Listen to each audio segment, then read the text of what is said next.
Je vois énormément de personnes qui essayent de guérir des troubles du comportement alimentaire tout en voulant un certain type de corps. Sauf que quand on veut atteindre un certain physique, on a des règles plus ou moins strictes à respecter au niveau de notre alimentation, ce qui peut nous rester bloqués dans les TCA. Parfois, c'est même le fait d'avoir des objectifs physiques trop élevés qui provoquent des TCA. Donc, est-ce que vouloir un certain corps tout en guérissant des TCA n'est pas un peu contradictoire? Doit-on vraiment abandonner nos objectifs physiques si on veut guérir complètement? Peu importe ton TCA, aujourd'hui je te dis s'il est vraiment possible de concilier les deux, c'est parti.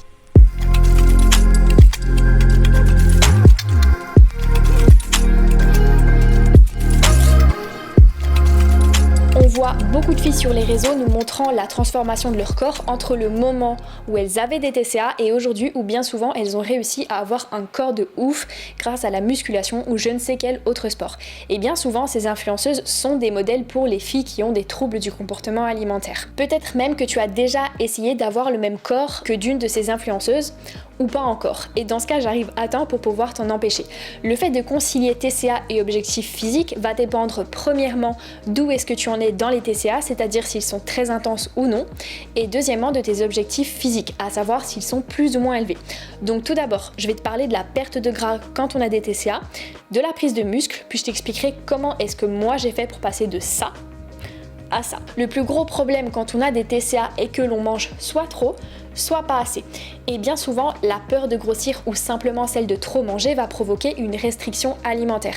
Ce qui fait qu'au bout d'un moment, tu vas craquer. Et si tu fais craquage sur craquage, il y a de fortes chances que tu prennes du poids. Il y a beaucoup de gens qui pensent que si on fait plusieurs régimes dans notre vie et qu'on a pris du poids avec les années, c'est parce que notre métabolisme s'est ralenti et que du coup, notre corps est devenu résistant à la perte de graisse. Mais non, pas du tout. Ça joue un peu certes, mais ce qui a surtout fait que tu as pris du poids, c'est parce que les régimes que tu as faits ont engendré des craquages qui, eux, derrière, ont engendré un surplus de calories, malgré le fait que les autres jours, tu mangeais rien ou quasiment rien. Et plus tu vas rester longtemps dans cette phase de privation-compensation, plus il y a de chances que tu grossisses. Si pendant 5 jours de la semaine, tu manges 1000 calories et que les 2 autres jours, tu en manges 4000, si ce n'est plus, il y a de fortes chances que tu consommes trop de calories par rapport à tes besoins et que donc tu prennes du poids. Mais du coup, ça répond pas à la question qui est que est-ce qu'on peut essayer de perdre du poids quand on a des TCA? Oui, mais en même temps non. En tout cas, pas si tu fais un déficit calorique volontairement, c'est-à-dire si tu continues à te restreindre parce qu'il y a de fortes chances que tu fasses encore des compulsions alimentaires ou bien des crises d'hyperphagie, de boulimie. Ce qu'il faut faire en priorité, c'est améliorer ton rapport à l'alimentation. Autrement dit, ne plus avoir peur de manger suffisamment tous les jours pour ne pas que dans 3 jours, tu te mettes à manger les croquettes de ton chien tellement t'as faim. En vrai, je rigole. Bien évidemment, les TCA ne sont pas drôles, mais parfois, rire de ces situations permet de prendre un petit peu de recul sur tout ça. Moi, je sais que c'est quelque chose qui m'a fait beaucoup de bien. C'est de l'humour, qu'on soit d'accord. Une très bonne méthode pour t'assurer de manger suffisamment tous les jours est que quelqu'un qui n'a pas de TCA te serve au moment des repas. Comme ça te permettra d'avoir une visualisation des quantités normales. Sinon, tu peux toujours te fixer un nombre de calories minimum à atteindre. D'ailleurs, j'ai un lien en bio qui te permettra de trouver les calories dont tu as besoin.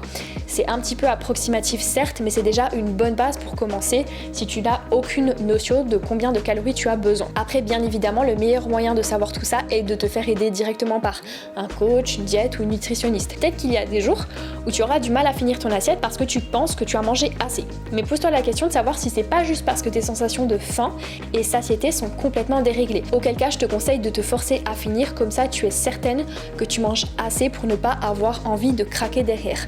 Craquer avec un Kit Kat, c'est pas grave, mais craquer jusqu'à s'en faire mal au ventre et culpabiliser, c'est plus grave. Comme j'ai dit tout à l'heure, parfois le fait d'avoir pas mal de graisse est la conséquence de TCA. Donc si tu règles la source du problème, c'est-à-dire tes TCA en rééquilibrant ton alimentation sans te restreindre, mais simplement en ayant à peu près le même apport calorique tous les jours, il y a de fortes chances que tu manges moins de calories qu'avant et que donc tu perdes du poids, sans même le vouloir. Surtout si à côté de ça, tu fais un peu de sport. De toute façon, si tu es dans cette situation, le meilleur conseil que je puisse te donner est de commencer la musculation pour que tu puisses perdre du gras et non du muscle. Et en parallèle, de rééquilibrer ton alimentation. Et plus tu as de graisse dans ton corps, plus ce sera facile pour toi d'en perdre parce que le corps cherche toujours un équilibre entre la graisse et le muscle. C'est pour ça qu'il est très difficile d'être sec et musclé. Et au contraire, si tu n'as pas beaucoup de graisse, il y a peu de chances que tu en perdes, à moins de faire de gros efforts. Mais là, du coup, ça te demanderait de faire un déficit calorique volontaire et c'est pas le bon moment pour toi. La clé, en fait, c'est d'accepter que tout ce processus prend du temps. Parce que si les gens font de gros déficits caloriques, c'est parce qu'ils veulent tout de suite. Mais une perte de poids durable est une perte de poids lente, je vous le dis tout le temps. Après, c'est humain, c'est normal. Moins tu voudras avoir de graisse, plus ça te demandera de faire des efforts, que ce soit au niveau de l'alimentation ou du sport. Donc tu vas devoir faire attention à ne pas trop manger et à faire peut-être beaucoup de sport, ce qui peut te faire rester dans tes TCA. Attention, parce que j'ai pas dit que c'est parce qu'on fait beaucoup de sport et qu'on se restreint dans son alimentation qu'on a forcément des TCA, parce que certaines personnes pensent réellement ça. Or, ceux qui font un sport de compétition ont parfois beaucoup de règles très strictes à respecter au niveau de leur poids et n'ont pourtant aucun TCA. Ce que je dis, c'est que toi, actuellement, dans ta situation, avoir des objectifs esthétiques trop élevés n'est pas une priorité. Bon, maintenant, assez parlé de la perte de poids, je vais te parler de la prise de muscle. Là encore, le fait de pouvoir concilier prise de muscle et TCA va dépendre de ta situation. Après, bien évidemment, si la musculation ça te plaît pas, tu peux faire un autre sport. Je sais pas, que ce soit de la natation, que ce soit du cheval, que ce soit du golf. L'important c'est que tu trouves quelque chose qui te plaise. Ça te permettra d'utiliser ton corps pour les bonnes raisons. Moi, je sais que la musculation, ça m'a permis de me retrouver avec mon corps. Ça m'a permis de voir ce que mon corps était capable de faire. Ça m'a permis de me dépasser. Enfin bref, j'ai beaucoup appris à me connaître avec ce sport. Déjà, le fait de prendre du muscle passe par le fait de manger suffisamment et pas que des protéines pour que tes fibres musculaires puissent se reconstruire. Donc si tu manges pas assez et que tu fais de la muscu, tu prendras jamais de masse musculaire et tu peux même en perdre. En plus, si tu manques de nutriments, tu manqueras d'énergie pour faire une bonne séance. Donc pose-toi la question de savoir, est-ce que tu es prête à manger suffisamment pour pouvoir prendre du muscle? Pour toutes les filles qui sont atteintes d'anorexie et qui me regardent, attendez de prendre un peu de poids avant de vous mettre à la musculation et vous serez beaucoup plus en forme. Ça vous permettra d'éviter de vous blesser et en plus vous serez beaucoup plus performante dans vos entraînements. De toute façon, je t'explique en dernière partie comment moi est-ce que j'ai fait pour concilier objectif muscu et anorexie. Bref, comme je l'ai dit dans la partie précédente, le corps cherche toujours un équilibre entre la graisse et le muscle. Donc si tu as peu de graisse, peu de muscle, et que tu prends un peu de muscle, il y a de fortes chances que tu prennes un peu de graisse en parallèle. Donc ça, il faut absolument que tu sois prête à l'accepter. Et oui, on peut prendre du muscle et perdre de la graisse simultanément si on a pas mal de gras et peu de masse musculaire pour que justement le corps trouve cet équilibre entre la graisse et le muscle. Ok, maintenant, je vais te parler de moi. Ce que j'ai fait, c'est que quand j'étais atteinte d'anorexie, je me suis fixé un poids minimum de 50 kg avant de commencer la muscu. Déjà parce que ça me motivait à guérir, mais aussi parce que en dessous de ce poids, j'étais fatiguée.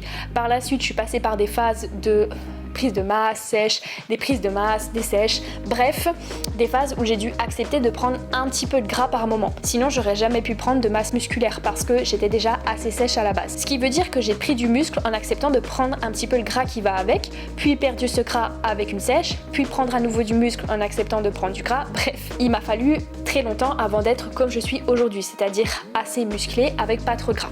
Par contre, je fais aussi des efforts au quotidien pour être comme ça, que tout le monde ne serait pas capable de supporter, et ça je le sais très bien. Mais ce qu'il faut pas oublier, c'est que les TCA sont loin derrière moi maintenant.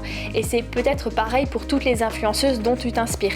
Ce qui fait qu'aujourd'hui, on peut faire une sèche sans retomber là-dedans.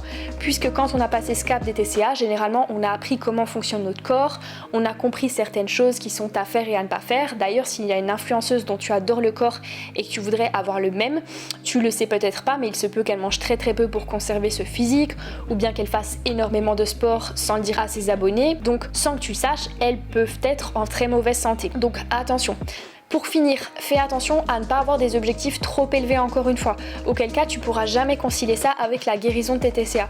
Par contre, avoir de petits objectifs physiques, vouloir débuter à la musculation quand on a des TCA est possible, mais sans aller dans les extrêmes parce que la priorité pour toi à l'heure actuelle est de guérir de tout ça. Sinon, tu n'y arriveras malheureusement jamais. Il faut bien comprendre que la réponse n'est pas oui, n'est pas non non plus. Peut-être qu'une personne qui a de légers troubles du comportement alimentaire, qui a par exemple une alimentation très émotionnelle, qui va craquer de temps en temps, faire des crises d'hyperphagie parce qu'elle est perturbée, frustrée, peut concilier ça avec un objectif physique. Par contre, si tu es dans une phase de tes TCA où tu vomis 10 fois par jour, que c'est vraiment très très très difficile pour toi, il vaut mieux que tu te concentres d'abord sur l'amélioration, la guérison de tes TCA, parce que sinon tu pourras jamais atteindre le physique que tu souhaites, et de toute façon la santé c'est bien plus important que le physique.